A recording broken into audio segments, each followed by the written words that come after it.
Hello guys, welcome to my channel. My name is Ruchi Pandora. So हम SQL की series को continue करेंगे। ठीक है, लास्ट वीडियो में मैंने आपको सिखाया था कि माय एसक्यूएल कैसे डाउनलोड करते हैं, और इस वीडियो में हम सीखेंगे कि डेटाबेस को कैसे क्रिएट किया जाता है, डिलीट किया जाता है, इसको यूज़ कैसे किया जाता है एंड ऑल। ठीक है, माय एसक्यूएल वर्कबेंच ओपन कर दिया है।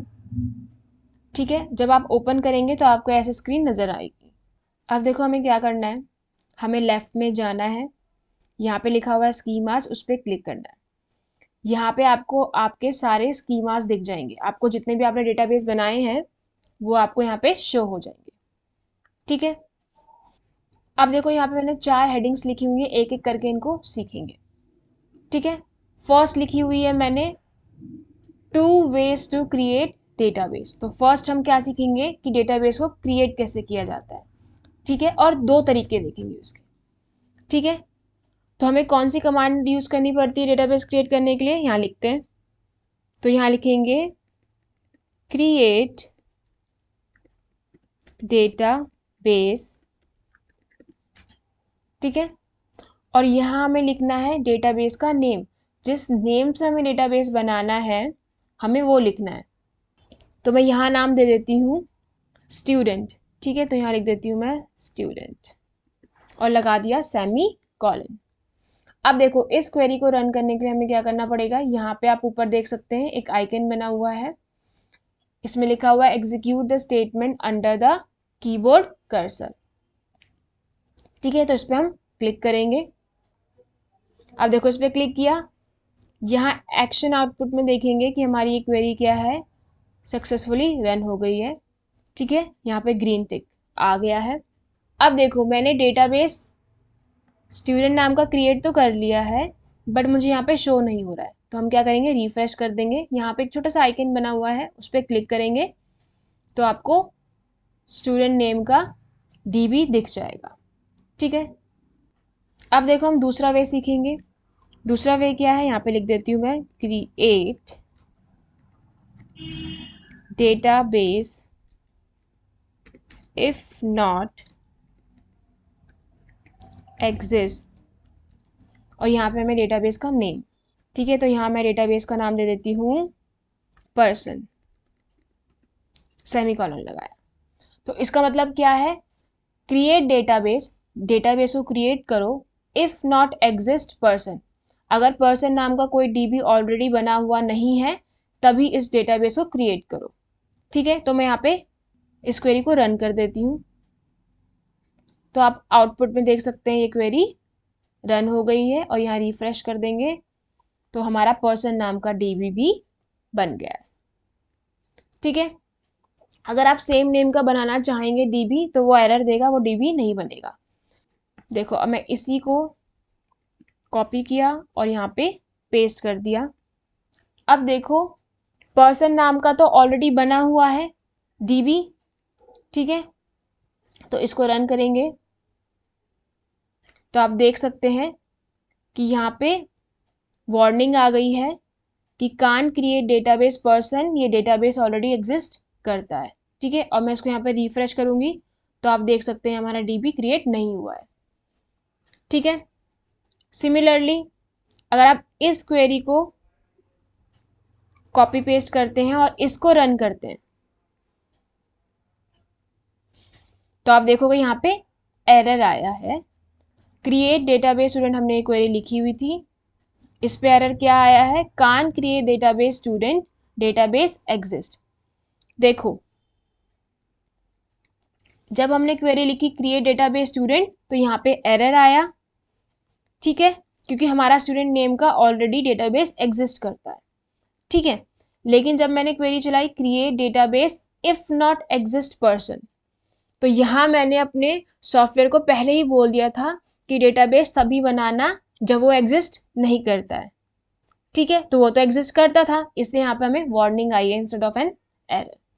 ठीक है, इन दोनों को मैं रिमूव कर देती हूँ। तो हमने 2 तरीके से डेटाबेस को बनाना सीख लिया है।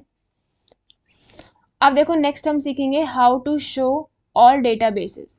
अब देखो आपके पास मल्टीपल डेटाबेसेस हैं, सो आपको लिस्ट चाहिए कि आपके पास कौन कौन से डेटाबेसेस हैं। ठीक है, तो हम कमांड लिखेंगे यहाँ पे शो डेटा बेसिस। अब देखो इसको हम सिलेक्ट करेंगे और थर्ड वाले आइकन पे क्लिक कर देती हूँ। तो आप देख सकते हैं यहाँ पे हमारा रिजल्ट आ गया है। रिजल्ट को समझाने से पहले मैं आपको पहले ये बता देती हूँ, अगर हमें किसी सिलेक्टेड पार्ट को रन करना है तो हम थर्ड वाले आइकन को क्लिक करते हैं, और अगर नॉर्मली कर्सर हम ऐसे रखते हैं, जिस स्टेटमेंट पे हमारी कर्सर रखी हुई होगी वो रन होगी। ठीक है, थर्ड आइकन पे सिलेक्टेड पार्ट और फोर्थ वाले आइकन पे जिस स्टेटमेंट पे कर्सर रखा हुआ है वही स्टेटमेंट चलेगी। ठीक है, तो देखो हमने यहाँ पे शो डेटाबेसेस करके क्वेरी चलाई थी। ठीक है, तो हमें यहाँ पे सारे हमारे डेटाबेसेस जितने भी हैं वो सब शो हो गए हैं। तो हमने कौन कौन सा डेटाबेस बनाया था, स्टूडेंट और पर्सन। तो आप देख सकते हैं दोनों DB यहाँ पे शो हो रहे हैं। सो इस कमांड की हेल्प से हम सारे डेटाबेसेस की लिस्ट देख सकते हैं। ठीक है, तो इसको मैं कर देती हूँ, क्रॉस कर देती हूँ। ठीक है, अब नेक्स्ट हम क्या सीखेंगे कि डिलीट कैसे करते हैं किसी डेटाबेस को। देखो इस क्वेरी का हमें यूज़ बहुत ही ध्यान से करना होता है, क्योंकि इससे क्या है, पूरा डेटाबेस आपका डिलीट हो जाएगा। ठीक है, तो डिलीट कैसे करते हैं, देखो हम लिखेंगे ड्रॉप डेटा बेस, और जिस डेटाबेस को डिलीट करना है उसका नाम।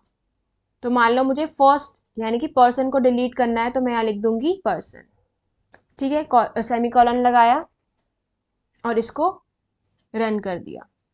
अब आप देख सकते हैं यहाँ पे आउटपुट में हमारी ये क्वेरी चल गई है, और यहाँ लेफ्ट में देख सकते हैं यहाँ पे हमारा पर्सन अब नहीं है। ठीक है, तो इस तरीके से हम डेटाबेस को डिलीट करते हैं।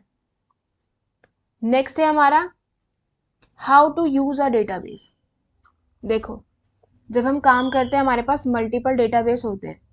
ठीक है, अब मुझे सॉफ्टवेयर को बताना तो पड़ेगा कि मैं किस डेटाबेस पे काम कर रही हूँ। ठीक है, तो उसके लिए हमें कौन सी क्वेरी लिखने की जरूरत पड़ती है, यूज, और जिस डेटाबेस को हमें यूज करना है उसका नाम। तो मैं यहाँ लिख देती हूँ स्टूडेंट। इसको रन करते हैं, ये क्वेरी आप देख सकते हैं रन हो गई है। अब देखो यहाँ आप स्कीमाज में देखना लेफ्ट में कि जो हमने डेटाबेस सिलेक्ट किया है वो क्या हो गया है, बोल्ड हो गया है। आप देख सकते हो स्टूडेंट क्या है, हाईलाइट हो गया है।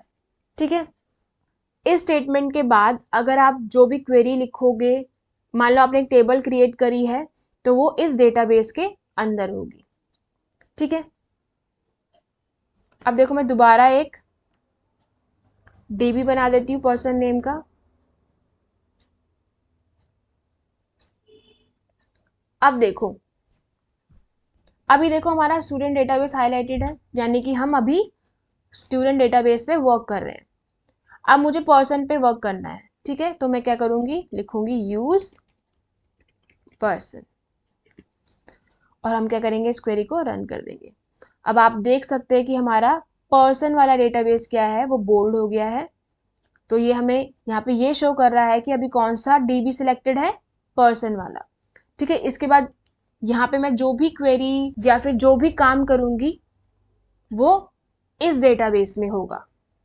ठीक है, तो जब भी आप काम कर रहे होते हैं तो मेक श्योर आप देख लें कि आप कौन सा DB पे काम कर रहे हैं। ठीक है, सो एक बार मैं आपको ब्रीफ दे देती हूँ कि इस वीडियो में हमने क्या किया।